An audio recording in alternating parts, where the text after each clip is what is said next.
ভালো আছেন কাকা? হ্যাঁ বাপ, ভালো আছি। কি রে, আমাকে এখানে এইভাবে দাঁড়িয়ে রাখবি না যাবি? বাবু, বলছিলাম জামাই বাবুজি গেলে বা সমস্যা কি? কেন, কষ্ট হচ্ছে? ঠিক আছে, ওকেও যেতে বল। বড় মা, তোদের সমান নেমন্তন্ন থাকলো, তোরা সবাই একসাথে যাবি। আমরা আসছি মা।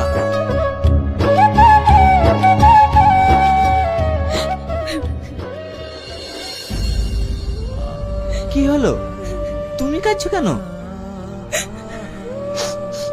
কিছু না। পাগলি কোথাকার।